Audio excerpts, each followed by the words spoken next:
지난 4월 마지막 주에 제가 그 신령과 진정으로 예배를 드려야 한다라는 그런 주제의 말씀을 전했습니다. 정말로 저희들이 영원히 살아가려면, 그리고 우리가 정말로 하나님 앞에 진정한 그리스도인으로 살아가기 위해서는 매주마다 그리고 날마다의 예배를 통해서 하나님의 말씀을 우리가 듣고 또 말씀을 받지 않으면 우리가 살아갈 수 없습니다. 그래서 예배의 수많은 요소 중에서 오늘 특별히 하나님의 말씀 그리고 성경에 대해서 말씀을 한번 나누려고 합니다. 하나님께서는 정말이지 저희들에게 말씀을 날마다 해주십니다. 그런데 저희가 좀 둔하고 어리석어서 하나님께서는 날마다 성경을 통해서, 환경을 통해서, 사람을 통해서, 여러 방법들을 통해서 말씀해 주시는데 그 말씀을 듣지 못할 때가 있습니다. 그런데 하나님께서는 우리가 듣지 못한다고 해서 그냥 우리를 포기하고 내버려 두시는 것이 아니라 그분을 밝히 알게 하시고 깨우쳐 주신다는 겁니다.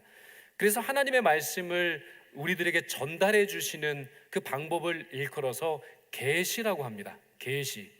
한자로 보면 열계 볼시 해서 이게 정말 감춰져 가지고 꽁꽁 이렇게 싸매져 있으면 우리가 그것을 알 수 없고 볼 수 없지 않습니까?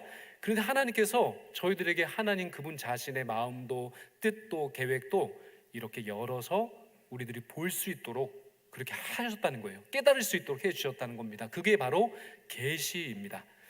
그런데 하나님께서는요, 하나님을 우리가 깨달아 알 수 있게 하고 느끼게 할 수 있는 여러 계시를 주셨는데 그 중에 일반 계시라는 게 있습니다. 근데 이 일반 계시가 뭐냐면요, 하나님이 천지 만물을 창조하신 거 아시죠? 아세요? 믿으세요? 네. 하나님이 천지 만물을 창조하셨는데요, 그 하나님의 솜씨 있죠? 솜씨와 그 하나님의 숨결이 그 세상 만물에 다 깃들어 있습니다. 그래서 우리 교회 근처에 보면은 그 북한산 보이시죠? 안 보이세요? 좀 보세요. 여유 갖고. 북한산 보면요, 그 북한산의 기세가 얼마나 대단한지 그 북한산 자락만, 그 산자락만 봐도요 감동이 때로 오는 겁니다. 그리고 감동만 오는 것이 아니라 와, 저렇게 아름다운 세상을 창조하신 분이 하나님이시구나, 이걸 느끼게 되는 거죠. 계시입니다.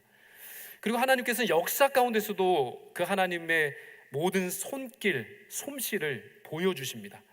실제로 역사의 순간순간마다 어떻게 이런 일이 일어났지? 와, 이때 이 도우심이 없었으면 우리나라 큰일 날 뻔했다 라고 하는 그 역사의 순간순간마다의 그 하나님의 역사를, 그리고 하나님의 솜씨를, 그리고 하나님의 손길을 느낄 수 있는 그 많은 요소들이 있습니다. 즉 우리가 역사를 보면요, 하나님께서 우리들의 역사를, 삶을 그냥 내버려두고 방치하신 것이 아니라 정말 세세하게 이끌어 오셨구나 라는 사실을 깨달아 알 수 있습니다. 그래서 우리는 자연 만물을 바라보고 역사의 과정을 바라보게 될 때 하나님을 알 수 있게 되는 거예요. 그 계시라고 합니다. 일반 계시라고 합니다. 그런데 하나님은 거기에 머물지 않으셨습니다. 더 우리가 하나님을 알기를 원하시는 거예요. 더 구체적으로 하나님을 우리가 느끼기를 원하시는 거예요. 내가 너와 얼마나 친밀한지 아니? 내가 너에게 어떤 뜻을 갖고 있고 어떤 계획을 가지고 있는지 내가 알기를 원한다 라고 하시면서 그냥 뒷짐지고 그냥 물러서 계신 것이 아니라 더 적극적으로 우리에게 말씀을 하십니다. 그 더 적극적인 특별한 계시를 일컬어서 바로 하나님의 말씀, 성경이라고 합니다. 하나님은 그냥 우리를 내버려 두시는 것이 아니라 이 성경 말씀을 읽을 때 그 하나님을 우리가 체험할 수 있게 합니다. 하나님의 음성을, 하나님의 목소리를 들을 수 있도록 역사해 주신다는 겁니다. 그래서 특별한 계시, 특별 계시라고 하는 거고요.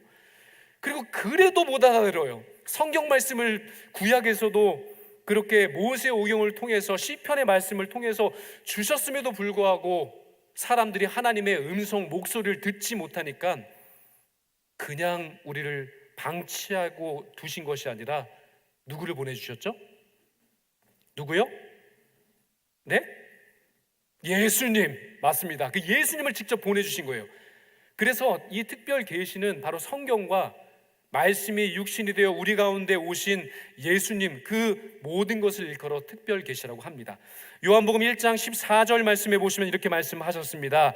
말씀이 육신이 되어 우리 가운데 거하심에 우리가 그의 영광을 보니 아버지의 독생자의 영광이요 은혜와 진리가 충만하더라 말씀하십니다. 우리가 깨닫지 못하니까요, 은혜를 받지 못하니까요, 하나님과 교제가 친밀하지 못하니까 이 예수님까지 보내주신 겁니다.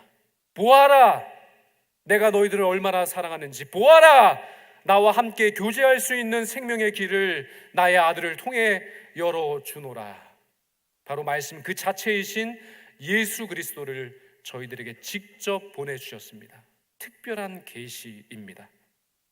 만약 하나님께서 그분 자신을 저희들에게 일반 계시를 통해, 특별 계시를 통해 보여주지 아니하셨다면 우리가 어떻게 하나님을 알 수 있겠습니까? 어떻게 하나님의 목소리를 듣겠습니까? 어떻게 하나님의 말씀을 깨달아 알 수 있겠습니까? 원래 인간은 처음에 에덴 동산에 살 때는요, 하나님과 대화를 하면서 하나님과 친밀한 관계를 잘 유지해 왔습니다. 그래서 하나님이 어떤 분이신지, 하나님께서 무엇을 원하시는지를 너무나 잘 알고 그렇게 살아왔던 인류였습니다. 그런데 이 아담과 하와가 죄를 지은 다음부터 이것이 단절된 겁니다. 하나님과 대화가 끊어지고 하나님과 친밀한 교제가 완벽하게 단절된 겁니다. 우리들도 하나님과 대화할 수 없으니까 답답하지만 하나님께서도 너무나 답답하신 겁니다. 그래서 저희들과 대화하고 싶으시고 저희들과 교제하고 싶으신 그 하나님께서 특별한 선물을 주신 것이 바로 성경입니다. 하나님의 말씀은요, 하나님께서 저희들과 교제하기 위해서 하나님의 말씀, 그 목소리를 들려주시기 위해서 저희들에게 특별하게 주신 선물이라고 하는 사실, 우리가 기억하기를 바랍니다. 하나님을 알고 하나님을 믿는다는 것은요, 바로 이 하나님의 말씀을 믿는 겁니다.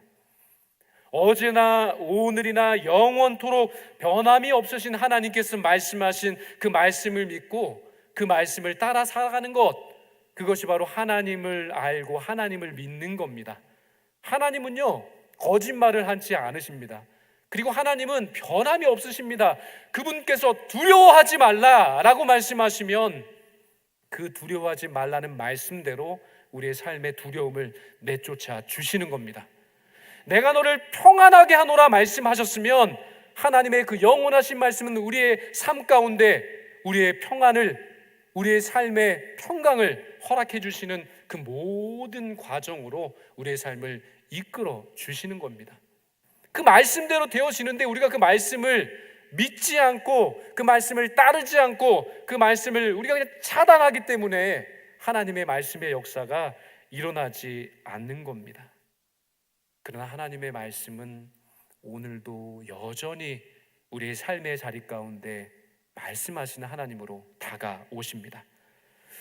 요한복음 1장 1절 이렇게 말씀하셨잖아요. 태초에 말씀이 계시니라. 이 말씀이 하나님과 함께 계셨으니 이 말씀은 곧 하나님이시니라. 말씀 자체가 하나님이신 겁니다. 말씀 자체로 그 하나님, 그분을 우리에게 보여주시는 것, 그것이 바로 말씀하시는 하나님의 역사라고 하는 사실입니다. 신실하신 아버지 하나님, 그 하나님께서 오늘도 우리에게 말씀해 주십니다. 그 하나님은 멀리 계시지 않습니다. 가장 가까이에서 저희들 이해해 주시고, 가장 가까이에서 저희들의 삶을 살펴주시고, 가장 가까이에서 이것이 어렵구나, 이것이 두렵구나 라고 하는 사실을 아셔서 두려워하지 말라, 믿음으로 나아가라, 내가 너의 삶을 책임지리라, 내가 너를 강한 오른손으로 붙들어 주리라 말씀하십니다. 그 말씀을 믿고 나아간 말씀의 사람들이 얼마나 삶의 과정 가운데 하나님의 뜻을 아름답게 펼쳐갔는지 모릅니다. 종교개혁을 일으켰던 마틴 루터, 그가 처음부터 그렇게 위대한 종교개혁의 역사를 이루어 간 것이 아니었습니다. 그가 로마서 1장의 말씀을 읽을 때 오직 의인은 믿음으로 말미암아 살리라, 오직 의인은 그 믿음으로 말미암아 살리라 하신 그 말씀을 부여잡고 나아가게 될 때 그 하나님의 뜻을 삶의 자리에서 이룰 수 있는 말씀의 사람이 될 수 있었습니다. 지금 우리가 말씀을 받고 말씀을 이해하고 말씀을 공부하는데요, 그 모든 전통, 말씀의 전통을 그렇게 토대를 닦아놓은 그런 위대한 사람이 있습니다. 그가 바로 어거스틴입니다. 이 어거스틴은요, 정말 어머니가 얼마나 이 어거스틴을 위해서 기도를 많이 했는지 모릅니다. 방탕한 삶을 살고 하나님 없는 것처럼 사는 삶을 살아가는 그를 위해서 어머니가 얼마나 눈물의 기도를 흘리며 하나님께 간절히 기도를 드렸는지 모릅니다. 그런데 하나님의 역사가 바로 이 어거스틴에게 말씀을 통해서 일어나게 되었습니다. 그가 바로 로마서 13장의 말씀을 읽을 때, 이제 모든 어둠의 옷을 벗어버리고 빛의 옷을 입어라 라고 하신 하나님의 말씀을 받게 됐을 때, 그가 진정으로 지금까지 살아왔던 방탕한 모습, 어리석은 모습, 하나님 안 계신 것처럼 살아갔었던 그 모든 그 전에 있던 어둠의 옷을 벗어버리고 바로 빛으로 그의 인생에 찾아오시고 말씀으로 그의 인생에 찾아오신 그 빛의 옷을 새롭게 입자 그의 인생이 정말 온전히 바뀌어지는 역사를 체험하게 된 겁니다. 저도 마찬가지입니다. 하루하루의 삶의 과정 가운데 어떻게 우리가 우리의 힘만으로만 살아갈 수 있겠습니까? 여러 가지 각종 유혹과 시험과 그리고 삶의 무거운 무게들이 저희들에게 찾아올 때 정말 우리들의 힘으로는 그것을 감당할 수 없습니다. 그래서 그냥 짊어지고 걸어가다가 넘어지고 그리고 낙심하여서 더 이상 일어설 수 없을 정도로 고통스러워할 때가 있습니다. 더 이상 나아갈 수도 없고 아니 없다 하고 도망칠 수도 없고 좌로우로 갈 수도 없고 앞으로 나갈 수 없고 뒤로도 갈 수 없는 진퇴양난의 상황 가운데 있을 때, 그때도 하나님 한 줄기 빛으로 그 목소리로 하나님의 말씀으로 저희의 심령 가운데 말씀의 빛을 비추어 주시는 하나님이신 줄로 믿습니다. 오늘 본문 말씀을 같이 한번 읽어보겠습니다. 시작. 하나님의 말씀은 살아있고 활력이 있어 좌우의 날선 어떤 검보다도 예리하여 혼과 영과 및 관절과 골수를 찔러 쪼개기까지 하며 또 마음의 생각과 뜻을 판단하나니. 아멘. 참 많은 은혜를 받고 참 큰 은혜를 경험하고 하루하루의 그 인생의 길을 걷다가도요, 때로 찾아오는 그런 시험 때문에, 근심 때문에, 걱정 때문에 우리가 얼마나 많이 머뭇거리는지 모릅니다. 때로는 아직까지 해결되지 아니하는 그 인생의 문제가 벽처럼 우리의 인생을 가로막을 때, 태산처럼 크게 우리의 인생의 문제가 느껴지게 될 때 우리가 참 두려워합니다. 낙망하고 낙심해서 이내 포기해버리고 말 때가 한두 번이 아닙니다. 그러나 오늘 이 좌우의 날선 검과 같은 이 하나님의 말씀의 역사가 우리의 삶의 자리 가운데 나타나게 될 때, 그 문제의 큰 덩어리, 태산과도 같은 그 문제 덩어리들을 하나님은 말씀을 통해서 쪼개시고 깨트리셔서 우리가 지나갈 수 있는 새로운 살 길을 열어주신다고 약속해 주셨습니다. 여러 배들이 있습니다. 그 배들은 목적에 따라서 지어집니다. 낚싯배는 낚시를 하기 위해서 적절하게 지어지죠. 그런데 그 배 중에서 특별히 쇠빙선이라고 하는 배가 있습니다. 이 쇠빙선이 뭐냐면요, 이 결빙 해역이 있습니다. 너무 날씨가 추워서 바닥까지 얼어버리는 지역이 있어요. 그런데 이 바닥까지 얼어버린 그 해역을 배들이 그냥 지나가면요, 그 커다란 그 얼음 조각에 배가 부딪혀서 난파합니다. 그래서 바로 이 쇠빙선이 먼저 그 배들에 앞서서 지나가는 겁니다. 근데 이 쇠빙선에는 아주 날카로운 그런 톱날이 달려져 있는 겁니다. 그래서 그 쇠빙선이 앞으로 먼저 지나가면요, 그 앞에 있는 커다란 얼음 조각들을 다 부수는 겁니다. 다 깨트려 버리는 겁니다. 그래서 작은 얼음 조각들로 산산조각을 내버립니다. 그렇게 쇠빙선이 먼저 길을 내면 그 뒤로 수많은 배들이 항로를 따라서 평안하게 운행을 할 수 있게 되는 겁니다. 마찬가지입니다. 하나님의 살아 역사하시는 이 말씀이 우리의 인생길 앞에 드리워진 수많은 장벽과 같은 그 문제들을 깨트립니다.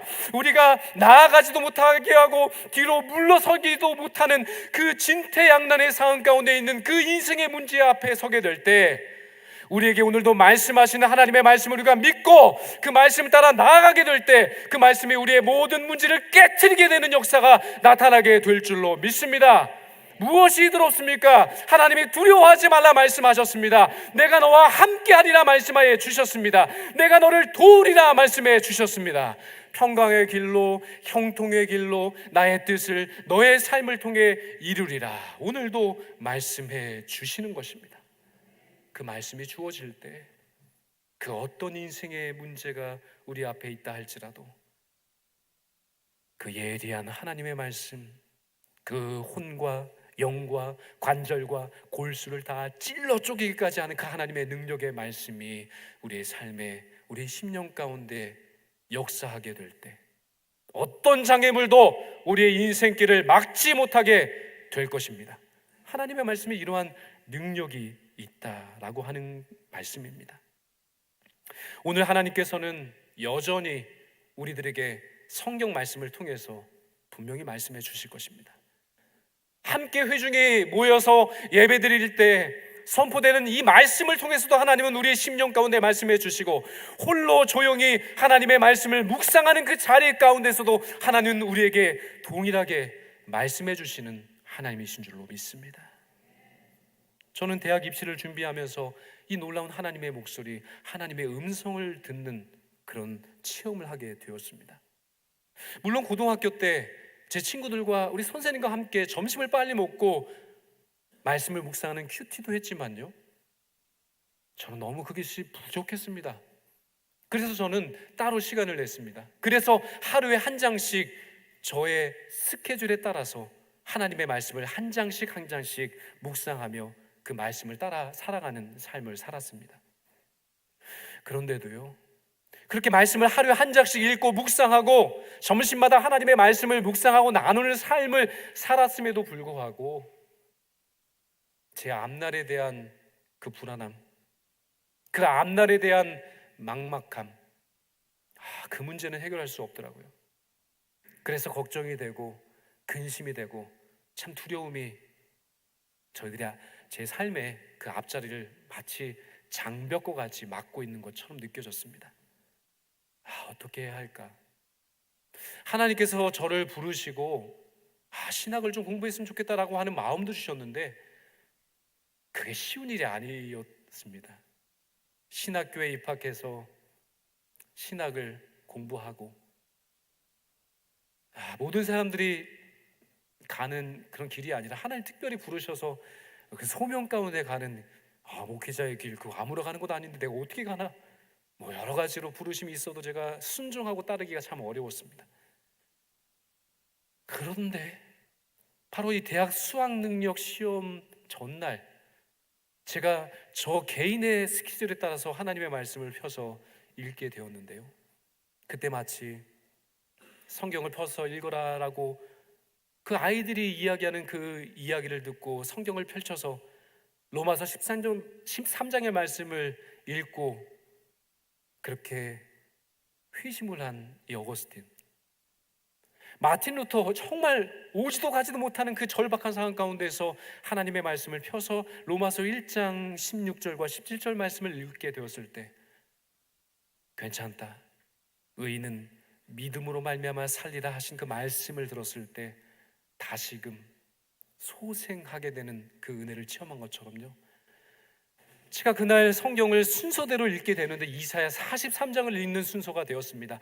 그래서 성경 말씀을 펴서 이사야 41장을 읽기 시작하는데 이미 1절과 2절을 읽을 때 저는 이미 하나님의 강력한 손길 가운데 하나님의 살아계심을 느끼게 되었습니다. 이사야 43장 1절과 2절이 이렇게 되어 있습니다. 제가 봉독해 드리겠습니다. 야곱아, 너를 창조하신 여호와께서 지금 말씀하시느니라. 이스라엘아, 너를 지으신 이가 말씀하시느니라. 너는 두려워하지 말라. 내가 너를 구속하였고 내가 너를 지명하여 불렀나니 너는 내 것이라. 내가 물 가운데로 지날 때에 내가 너와 함께 할 것이라. 강을 건널 때에 물이 너를 침몰하지 못할 것이며 내가 불 가운데로 지날 때에 타지도 아니할 것이요 불꽃이 너를 사르지도 못하리니라는 말씀을 주셨습니다. 저는 이 말씀을 읽을 때 하나님께서 지금 여기 계시는구나. 하나님께서 나의 심령 가운데 말씀하시는구나. 하나님의 말씀이 여기 있으니 내가 무엇을 두려워할 것인가. 그 하나님의 말씀을 붙잡고 나가는 인생, 하나님 책임져 주실 것이라는 확신이 들게 되었습니다. 그날 이후 저는 결단하고요, 장로의 신학대학교 신학과에 입학을 하였습니다. 그곳에서 하나하나 교수님의 가르침을 통해서 말씀을, 신학을 공부하고 지금 이 자리까지 흔들림 없이 나올 수 있게 되었습니다. 하나님은 말씀해 주십니다. 하나님은 그 목소리로 다양한 방법으로 우리들의 심령 가운데 오늘도 말씀해 주시는 하나님이신 줄로 믿습니다. 또한 하나님께서는요, 우리가 잘 깨닫지 못할 때 이 하나님의 말씀을 통해서 가고 서고 기다리는, 마치 인생의 신호등과 같은 그런 말씀을 우리에게 해주실 때가 참 많습니다. 시편 119편 105절의 말씀, 참 짧은 말씀인데요, 같이 한번 읽어보도록 하겠습니다. 시작. 주의 말씀은 내 발의 등이요 내 길의 빛이니이다. 아멘. 그렇습니다. 하나님은요, 가장 적절한 시기를 아십니다. 우리 인생 가운데 가장 적절한 시기를 저희들은 미련하고 저희들은 한치 앞을 볼 수 없어서 그때를 짐작하기가 어렵습니다마는, 그러나 하나님은 정확하십니다. 우리 미래일을 아십니다. 우리 앞날을 아십니다. 우리 앞날을 계획해 주시는 하나님, 이끌어 주시는 하나님이신 줄로 믿습니다. 그 하나님께서 우리의 가장 인생에 있어서 적절한 타이밍에 서게 하시고 가게 하시고 기다리게 하신다는 겁니다. 때로 왜 하나님 저로 하여금 이 길을 열어주지 않으셔서 지금 기다리게 하시는 겁니까? 하나님 너무나 답답합니다. 왜 지금까지 막고 계신 겁니까? 왜 문을 열어주시지 않으십니까? 왜 저로 하여금 지금 기다리게만 하시는 겁니까? 라고 한탄할 때가 있습니다. 그러나 한 번 더 생각해 보십시오. 하나님은 우리의 인생의 그 앞날을 아시는 하나님이십니다. 그 하나님께서 우리를 너무나 사랑하시는데 어찌 가장 적절한 타임으로 우리의 삶을 여시고 닫으시지 않으시겠습니까? 하나님 가장 적절한 때에 우리의 인생길로 가게 하시고 멈추게 하시고 기다리게 하시는 말씀의 하나님이신 줄로 믿습니다. 아무리 비참하고 아무리 외롭고 아무리 참담하고 절박한 상황 가운데 있다 할지라도 여전히 동행하시고 여전히 변함 없으신 그 하나님께서는 저희들에게 말씀해 주십니다. 하나님은 말씀의 하나님으로 우리의 심령 가운데 오늘도 말씀해 주십니다. 하나님의 말씀 자체가 우리의 소망이요, 하나님의 말씀 자체가 능력인 줄로 믿습니다. 창세기 1장 1절 태초에 하나님이 천지를 창조하시니라, 이 말씀 한 구절부터 시작해서 하나님께서 저희 삶의 자리 가운데 주시는 그 구절구절들을 믿고 암송도 하고 그것을 선포하면 우리의 삶의 자리 가운데 이 말씀의 능력이 나타나게 될 줄로 믿습니다. 왜 낙심이 됩니까? 말씀이 믿어지지 않기 때문입니다. 왜 좌절합니까? 왜 소망이 없습니까? 하나님의 말씀이 우리 심령 가운데 깃들지 아니할 때 우리가 낙심하고 좌절하게 되는 겁니다. 그러나 우리 하나님께서 말씀하여 주시는 이 말씀을 우리 심령에 새기고 그 말씀대로 제가 따라 살겠습니다라고 하는 결단을 할 수 있게 된다면 그 말씀이 우리의 삶 가운데 소망이 되고 그 말씀이 우리의 삶 가운데 생명이 되고 그 말씀이 우리의 모든 두려움과 어둠의 그늘들을 쫓아내는 능력의 말씀이 되게 될 줄로 믿습니다. 이 역사의 현장 가운데서도 이 하나님의 말씀 하나 믿고 정말 놀라운 기적의 역사를 이루었던 수많은 사람들이 존재합니다. 19세기 중엽에 이 의사들이 수술을 하는데요, 이 마취제라는 것이 그 당시에 없었습니다. 그래서 의사들이 환자들을 회복해 하고 치료하기 위해서 어쩔 수 없이 외과 수술을 해야 되는데 이 마취라고 하는 것이 없다 보니까 이 환자들을 정말 제정신으로 그것을 감당할 수 없으니까 때로는 환자가 술을 먹여서 술 취해서 수술받게 하고, 그리고 얼마나 생사를 도려내면서 수술을 하니까 얼마나 고통스럽겠습니까? 그래서 입에 그렇게 나뭇가지를 물고 수술을 받았습니다. 그리고 사지를 묶어서 움직이지 못하게 묶어두고 수술을 하다 보니 정말 그 질병 때문에 죽는 것이 아니라 수술을 받는 고통을 참아내지 못해서 사람들이 죽어가는 겁니다. 질병 때문에 죽는 것이 아니라 그 수술의 고통을 참지 못해서 죽는 사람들이 더 많아진 겁니다. 그런데 이렇게 참담한 현실 가운데 이 19세기 중반에 바로 이 영국의 심슨이라고 하는 의사가 있었습니다. 이가 얼마나 독실한 크리스찬인지 날마다 기도하며 그 환자들을 돌보고 또 수술을 하는데, 그 수술을 또 할 때마다 그 사람들이 그렇게 고통스러워하고 때로는 죽게 되는 모습을 보면서 그렇게 눈물의 기도를 흘리는데, 이 심슨이라는 의사가 어느 날 성경 말씀을 매일같이 묵상하다가 하루는 말씀을 펴서 읽게 되는데 창세기 2장 21절을 읽게 된 겁니다. 창세기 2장 21절 말씀이 이렇게 기록되어 있습니다. 여호와 하나님이 아담을 깊이 잠들게 하시니 잠들매 그가 그 갈빗대 하나를 취하고 살로 대신 채우시고. 와, 외과 의사가 이 말씀을 읽으니까요 깨달음이 오는 겁니다.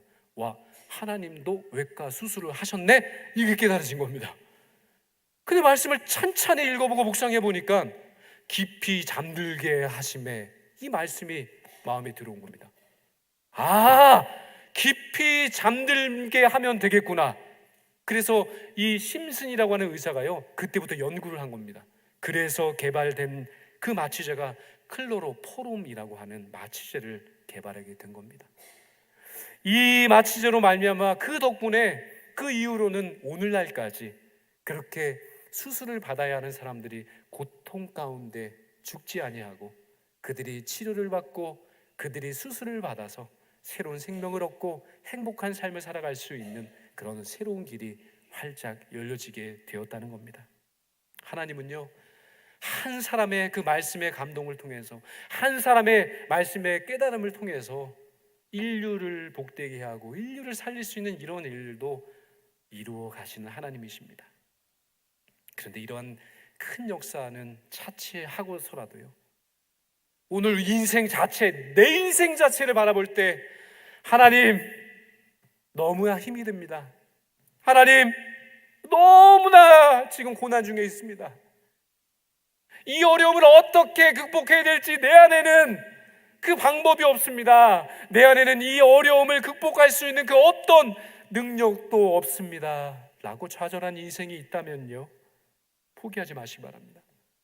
왜냐하면 그 하나님의 말씀, 구구절절 하나님의 능력의 말씀이 우리 심령 가운데 새겨졌지만 잊혀졌다 할지라도 요한복음 3장 16절의 말씀은 다 마음 가운데 품고 암송까지 하고 계시지 않습니까? 요한복음 3장 16절의 말씀 한번 같이 읽겠습니다. 시작. 하나님이 세상을 이처럼 사랑하사 독생자를 주셨으니 이는 그를 믿는 자마다 멸망하지 않고 영생을 얻게 하려 하심이라. 아멘. 하나님 말씀하십니다. 우리를 얼마나 사랑하셨는지 그의 독생자를 보내주시기까지 사랑해 주신다 말씀하셨습니다. 왜 낙심합니까? 왜 낙담합니까? 왜 포기합니까? 하나님이 이토록 우리를 사랑하시는데, 하나님은 우리를 이렇게 자녀로 삼아주셨는데 얼마나 소중한 존재인데 마귀 사탄은 그것을 잊어버리게 합니다. 그것을 오해하게 합니다. 내 삶이 이러한데, 이렇게 형편없는데 하나님 나를 포기하셨겠지? 아니요, 하나님 절대 포기하지 아니하십니다. 하나님 불꽃 같은 눈빛로 우리의 인생을 지금도 굽어 살피시면서 내가 너를 알고 있다, 내가 너를 사랑하노라, 나의 아들을 보내기까지 내가 끝까지 너를 사랑하노라 라고 말씀해 주셨습니다. 하나님은 우리를 그렇게까지 사랑하시는 우리는 존귀한 존재입니다. 하나님의 존귀한 하나님의 자녀입니다. 이 하나님의 말씀이 우리의 삶에, 우리의 심령에 깃들게 될 때, 즉 하나님은 수없는 방법으로 우리에게 계시, 즉 말씀해 주실 때 그것이 나의 말씀으로 받아지고 그것이 나의 말씀으로 우리 심령 가운데 새겨지게 될 때, 그때야 비로소 말씀의 놀라운 역사가 우리의 삶 가운데 충만하게 나타나게 될 줄로 믿습니다. 포기하지 마시기 바랍니다. 하나님의 말씀이 여전히 우리에게 들려오고 있고요, 그 하나님의 말씀이 영원토록 변함없이 저희들의 삶을 지키시고 돌보시고 이끌어 주실 줄로 믿습니다. 이 확신을 가지고 말씀의 사람 되셔서 주님의 말씀을 마음에 품고 말씀을 듣고 선포되는 말씀을 듣고 순종하고 말씀을 묵상함으로 말미암아 말씀의 사람에게 허락하여 주시는 크고 넉넉한 그 은총과 그 역사를 이제와 영원토록 그렇게 누리며 사시는 말씀의 사람 다 되시기를 주님의 이름으로 축원드립니다.